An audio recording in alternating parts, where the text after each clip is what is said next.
my piece over the weekend, which is titled "The Capture of a 32-Year-Old Wannabe King and the Future Price of Crude Oil." The price of crude oil has surged in New York by 33% since clocking a 2017 low below $44 a barrel in late June this year, and is at its highest level since July 2015. Brent crude scaled a 2.5-year high of $64.65 Tuesday last week, and was last around $63.65. This is an explosive and exponential price move any which way you care to cut it in an era of lashings of surplus oil. The crude oil markets have priced geopolitical risk at close to zero. Since late June, the markets have been repricing geopolitical risk, and in particular, events in the Kingdom of Saudi Arabia, still the single largest supplier of crude oil to global markets, have led the reprice. The then 30-year-old Crown Prince of Saudi Arabia, who was then the Deputy Crown Prince of Saudi Arabia, Mohammed bin Salman, MBS, who is expected to ascend to the throne as early as this week, arrived on the scene and immediately launched an unwinnable war in the Yemen. President Assad, with his Russian, Iranian and Lebanese allies, resisted the regime changes in Syria. IS, which was a Sunni and Saudi blade, has been eviscerated. Iraq, which was once firmly in the Saudi camp, is now aligned with Iran completely. Qatar is lost. See the Intercept article, which refers to a plan headlined "Control the Yield Curve, Decide the Future," plan to construct the Big Short on Qatar. The Crown Prince of Abu Dhabi should have spoken to me, because I could have told him how to do it. Saudi Arabia and its allies, UAE, Bahrain, Kuwait, are caught in an ever-tightening Shia pincer. The paranoia in the palaces in Saudi Arabia is real and existential. And what is also clear is that Bibi Netanyahu, MBZ, the Crown Prince of Abu Dhabi, Jared Kushner, coaching MBS until the early hours in Riyadh, just moments before MBS launched the Night of the Long Knives, and a Trump carte blanche have all leveraged this existential paranoia to effect not a state capture, but a kingdom capture. The Guptas were a precursor for this particular capture. The existential paranoia in the head of the 32-year-old wannabe king is evidenced in this comment about Iran in May this year. How can I communicate with them while they prepare for the arrival of Al-Mahdi, al-Montazar?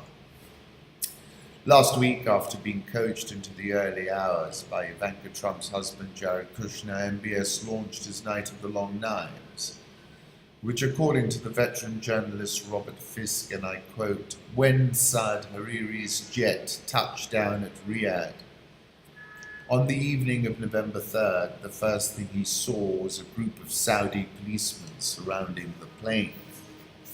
When they came aboard, they confiscated his mobile phone and those of his bodyguards. Thus was Lebanon's Prime Minister silenced. Hours later, MBS's newly minted Anti-Corruption Commission detained 11 House of Saud princes, 4 current ministers, dozens of former princes and cabinet secretaries, all charged with corruption.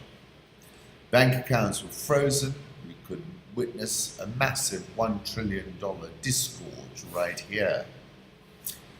Private jets grounded. The high-profile princely crew is jailed at the Riyadh Ritz-Carlton, and the gates are now shut. The phone line is perpetually busy, and you can't book a room until February the 1st. Fisk concludes, put bluntly, he is clawing down all his rivals. In all the history books I have read, it's probably wisest to operate on one front, not two, and certainly not three. The desperate impulse to act is also up against a 4-year deadline. The speed of decline in foreign exchange reserves produces a 48-month shelf life. This weekend, the Baghdad Post reported the kingdom had mobilized its F-15 fighter jet fleet to launch a military operation against Hezbollah in Lebanon. Geopolitical risk is biting back hard.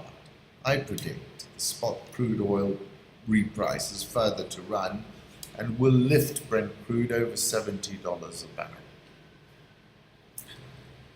This is an unprecedented moment in the history of the kingdom and the most perilous moment for the House of Saud that I can recall.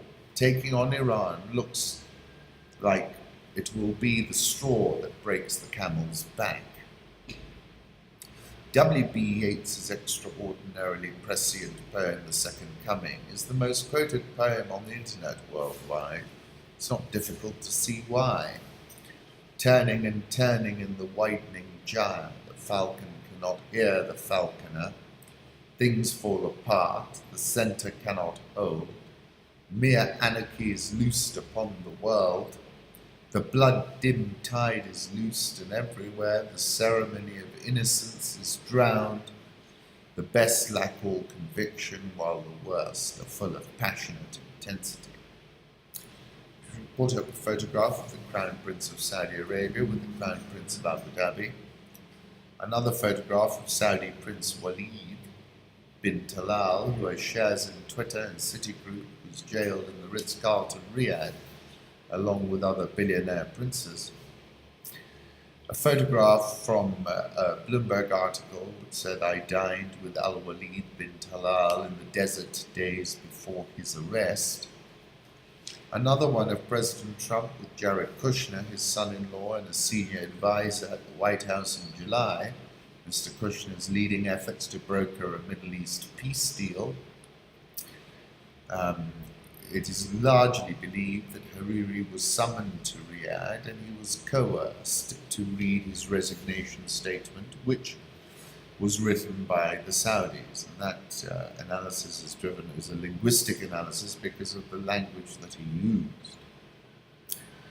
The style of the wording wasn't Lebanese, says political scientist Hilal Kashan of the American University of Beirut. Hariri was summoned to Riyadh and he was coerced to read his resignation statement, which was written by the Saudis. The abrupt, aggressive intervention bore the fingerprints again of Crown Prince Mohammed bin Salman, otherwise known as MBS. Mohammed bin Salman is a young man in a hurry, says Daniel Shapiro, the former US ambassador to Israel. MBS is a young prince, not very experienced, and he doesn't seem to be well educated. Saudi Arabia's credit risk surged the most in almost 2 years, soared more than 20 basis points last week. I came across a journeyman video about Saudi Arabia's dissenting princes are being hunted. Quite interesting. So my view is we're going higher, that the geopolitical risk is biting back, and that premium has got to come back into the price.